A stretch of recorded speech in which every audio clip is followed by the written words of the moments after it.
So this is kind of a new series I kind of want to do. We'll see if I do one past this, but to kind of tier out the 10 highest grossing movies domestically in a calendar year.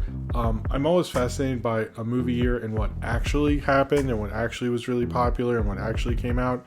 And so I thought this would be a cool way to do that and, acknowledge what happened and see actually how good this movie year really was. And I think 2010 is sort of, the beginning of the 2010s. It's not too long ago.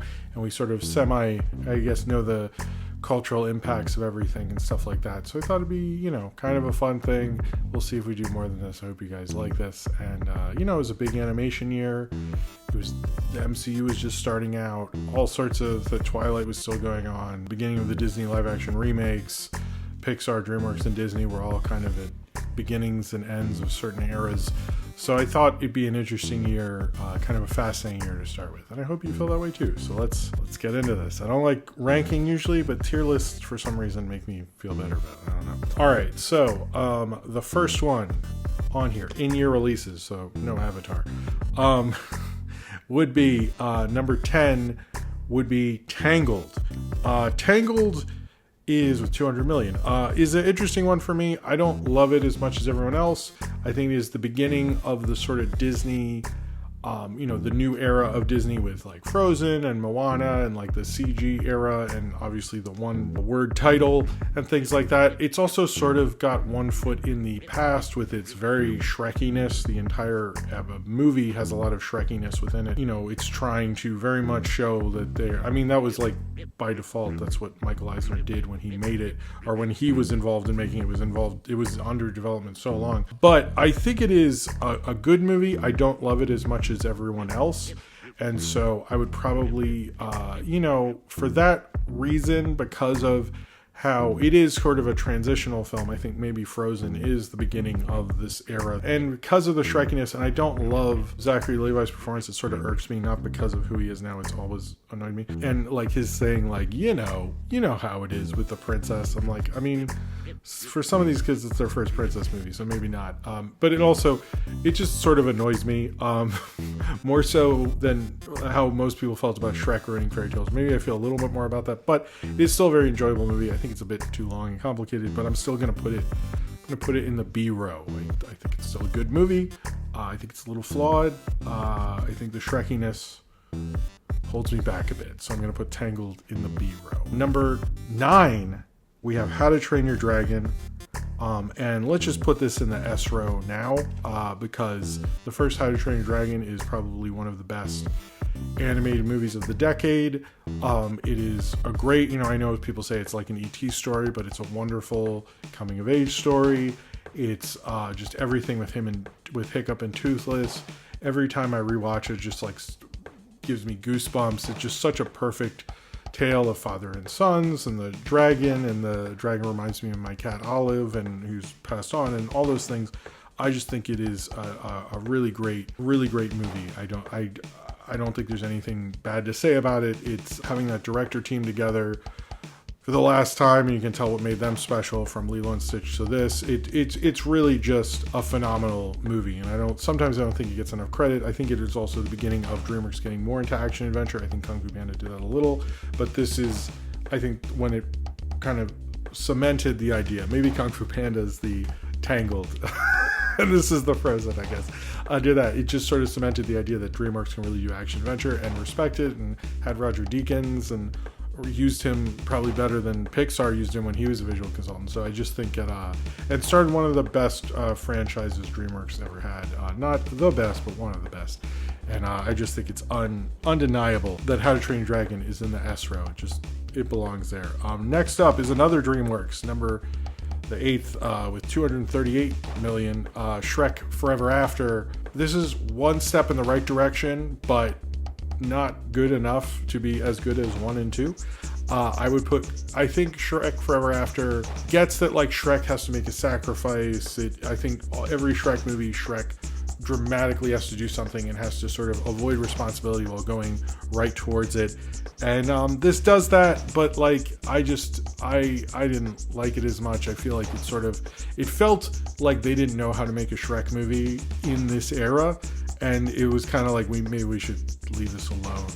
For that, I still think it is better than 3. 3's the worst Shrek movie, but I don't know. Mike Myers, I mean, I think like they don't have the celebrity cameo thing. It felt like celebrity culture and all that had moved on, but like those kind of things, and the idea of like making fun of a fairy tale had been sort of overdone, and I don't think they really knew what they were doing. You can tell that in the writing.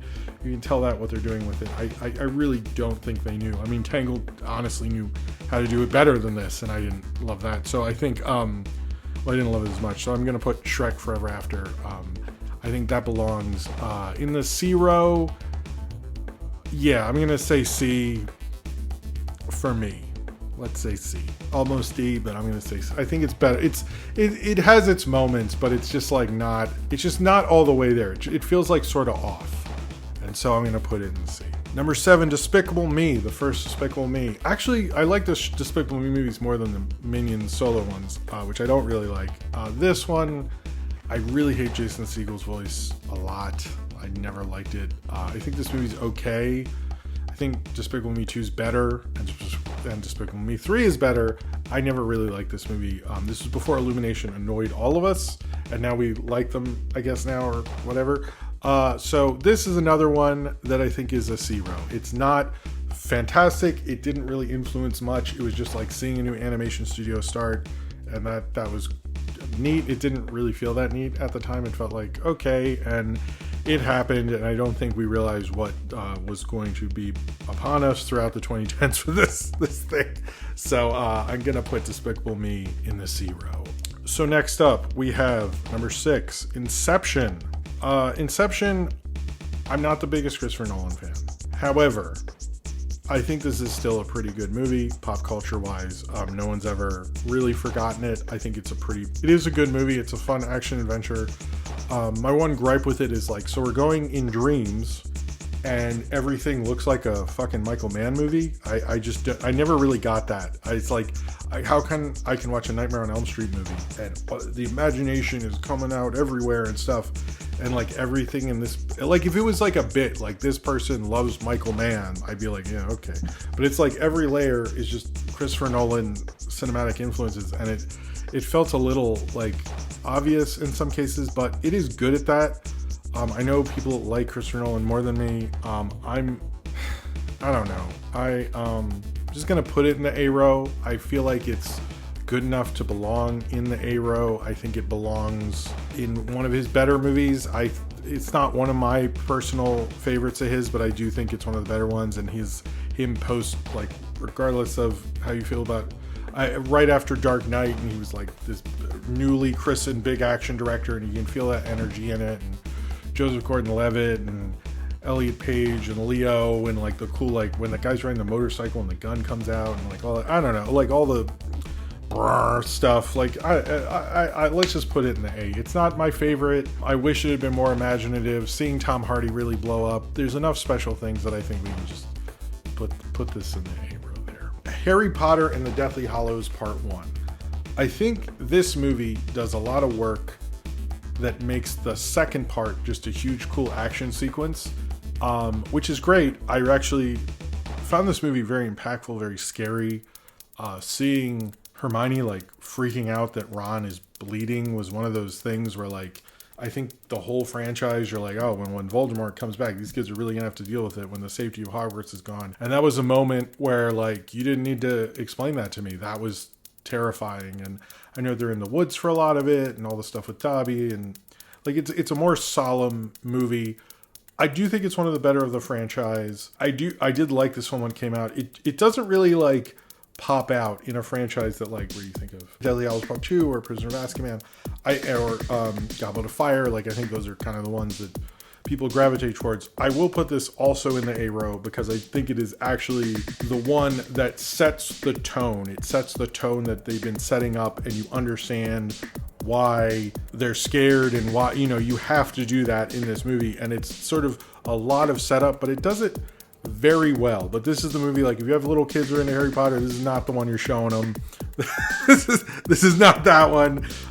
Maybe, I don't know even about part 2, but like it was done in a way that, like, I seen part 1 and part 2s, and I will respect that, like, at least they made them tonally very different. So it's like, it didn't feel like I felt like I was watching almost two different movies. Like, it made sense. I know they did it for financial reasons.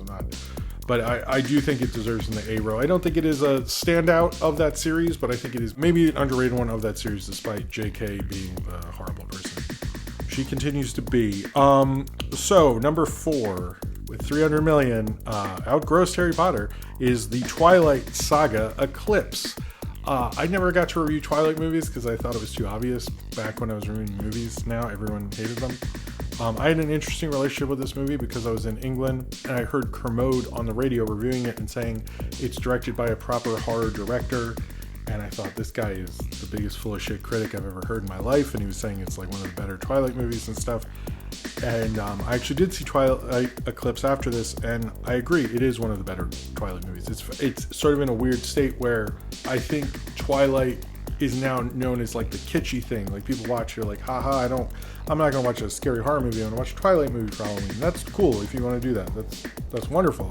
Hey, you're having fun watching movies. There's nothing wrong with that. But when you're watching it, I think that the problem with this one is it's like actually kind of decent, and it's like done by, it's done by a director who like wants to make a good entry in Twilight, but like that was a big thing in the press, like, because New Moon was horrible and Twilight was too like New Moon nobody likes, but it's like he didn't do what Breaking Dawn did, which was haha hilarious kitschy, and didn't do what the first one, which was the same thing. He actually made a good movie, which is like what no one apparently was, because nobody every time I bring it up, people are like, that was actually the best one, like quality wise, but it's sort of like not what you want from it. So it's sort of actually awkward in its thing, because it is very self-contained. It doesn't deal with like the other vampire things, and when I rewatched it to make this, I was like, this is still solid.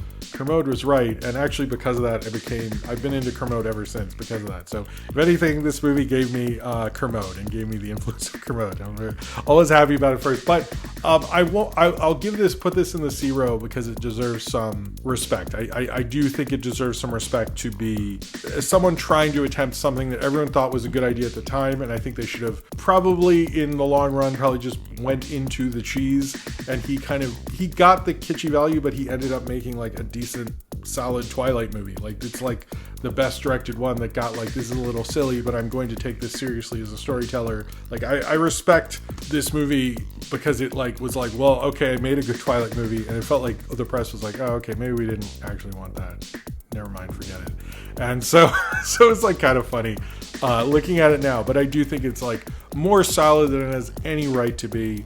I think it gets like when they're laughing at like that Jacob never wears a shirt, that they like make sort of jokes at each other, that like it's a little more looser, but I also think it's not like the world-ending consequence. It's just like a vampire clan that's making a bunch of nonsense for everybody. So it's like the stakes are low enough, it's enough fun. It was the July 4th movie that year, which is strange. But yeah, I'd say I'm gonna put this in the C row. I think underrated. Of the Twilight movies, I would say underrated, because it wasn't bad enough, I guess. Next up, Iron Man 2. This is the third film in the MCU, and I think the first one everyone was super disappointed in. This film has a lot going for it, actually. Robert Downey Jr. is fun in places. You have Sam Rockwell, legitimately great. You have Mickey Rourke, I think, is fun as Whiplash. You have a Genndy Tarkovsky storyboarded sequence at the end. There are good things in this movie, despite Elon Musk unfortunately being in it. But honestly, like, there's too much going on. It's too focused on setting up other MCU things. It's probably one of the worst of the MCU's tendencies, and it's only the third one. But it's kind of interesting that this period was a little more awkward for them, particularly this one. They ended up losing Jon Favreau because he hated their nonsense on this. So I enjoyed watching parts of it, and I kind of think they like really tried to make a good movie. So it's kind of like one of the few superhero movies where like there's so much in there, and there's certain scenes that like if I saw, it's like, yeah, Iron Man 2 is better than people think it is. But then when you watch it as a whole, it really just doesn't work. I think the other problem with the Iron Man franchise is the first one is a complete arc, and I think the third one does a better job at trying to make something else for it, but I think the second one felt a little like lost and like didn't understand that like maybe sometimes superheroes should just fight supervillains and not make everything a huge arc for the character every time. was part of it, because it's like, are we doing Demon in a Bottle? But we're not. It's like, why did you think you could do this in a big blockbuster? I don't understand. It's like, has way too many cameos. They already understood this was going to be huge, and I think they got, I'm glad they got knocked down early like this. And obviously, like, the Thor and Captain America, like, they understood what they're doing a bit, but it did feel like a total mess of studio notes and too many characters and introducing too much and having too many villains, like 2 villains already, and like, it's just really, like, I find it unfortunate because there's so many parts. I'm like, man, I really like this part. I wish it was in like a better movie. So I almost want to say Zero, but just all of it, I'm gonna say, I'll say Zero. Fuck it. Let's put it in the D row, because I think, like, they learned their lesson, but I never want a Marvel movie like this. And I think there probably have been others that fall into this, but like, this set a bad precedent where it's like, everyone was hyped for the idea of the Avengers, and that turned out well for them. But like, seeing them sort of ruin it for the idea of it, and introducing, you know, Marvel introducing way too many characters, I'm glad they sort of learned their lesson not to go, like, kind of streamline it and have better scripts after this and stuff. But like, watching them misstep kind of both makes you love the MCU and everything that it is, and then makes you sort of depressed that they fall into these things so often. So I'm just going to put it in the D row. I don't think it's underrated. I think it has great sequences, and the clips on YouTube are wonderful. The movie as a whole is not. So number 2, Alice in Wonderland, the film that started the Disney live action remakes. I'll give this credit for, I don't like the Disney live action remakes. I don't think they offer anything in society. Everyone who bitches about superhero movies, this is my bitching about superhero movie. I hate this movie. I hate all these movies. They're all awful. I think Pete's Dragon was good. You know, Little Mermaid had its moments, I guess. But this is a real pile of crap. I will give Tim Burton credit for trying to do an auteur vision of a Disney film. That's an interesting idea. If we had a different director every time, this is this director's version of a Disney movie. Interesting idea. And from where he comes about it, cool idea. The thing is there has been other versions of Alice in Wonderland, like John Frankenheimer's Alice, which I almost am positive Tim Burton has seen, reimagines it more as a nightmare dream scenario, much better than this, and in a lot of live action elements. This doesn't work, has Johnny Depp in a stupid fucking hat. It's Tim Burton when he's just creatively bankrupt. I think people still believed he could like make a good movie then. I don't know why. I really don't like this film, and I don't like what it brought, because it made Disney go, oh, we should do more live action remakes, when honestly that is not Tim Burton just wanted to do his version of Alice in Wonderland. And obviously, like, although financially it succeeded, this is not a good movie. I think I don't like this movie. I really don't like it. I honestly want to go E, but every time I think of the influence of this film is what brought us all, like The Lion King, like Aladdin, like the Beauty and the Beast live action remake, like all of them, it goes in the F. It is one of the, like, the fact that he, not only does this movie stink, that he brought on what he did is really one of the worst things maybe he's ever done in his entire career. And if you say maybe that's too harsh, I think the influence of it is one of the worst things he ever influenced, and one of the worst things Disney has ever done. The Disney live action remakes don't offer us anything culturally, don't offer us anything visually. They're such horrible movies, and like, I can't think of anything we take from them. Like, nobody references them, nobody visually references them. They're just like these like blank slates that pour in a lot of money and offer us culturally literally nothing. There's no influence positive that come from these, and Tim Burton started it. So I hate these movies so much, and I don't like this one. I've never liked this one, and I hate what it has made me see. All this, like, these are all so bad. Like, what is wrong with all of you? This is my only time where I'm like, public, please stop seeing these. And yeah, this goes in the F row. I mean, if there was a lower thing, I would put it there, because this I mean, like, post 90s Tim Burton is not very good most of the time, with the exception of Big Fish. But Alice in Wonderland is man, and this made money because that stupid 3D thing. One of the worst. Just thanks a lot, Tim Burton, fucking asshole. Next up, another Disney one, still number one, I guess, always. is Toy Story 3. I used to not really be into Toy Story sequels because I was like, well, the original's so good and changed cinema. We knew that in 95. We knew what was going to happen.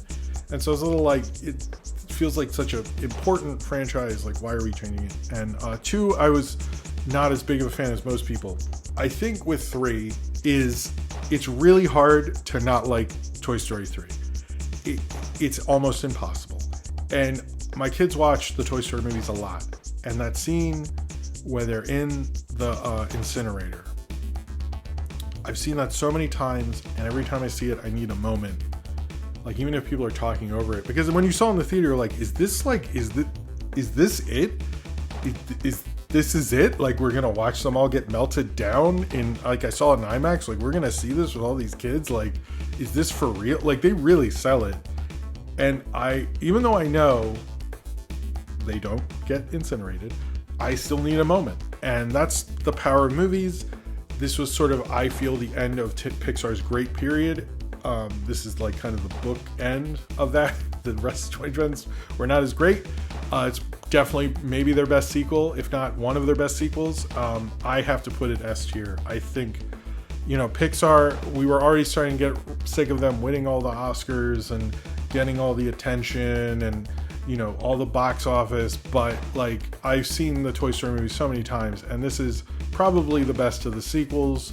I'm surprised they followed it up still, even though I like Toy Story 4 more than most people, but it is pretty phenomenal to not get moved by this. Like, all of the, like, kind of heist movie stuff, all of the characters, all of the writing, like, it just Pixar at its best. Lee Ulrich directed the hell out of this thing. Like, there's too many moments to talk about.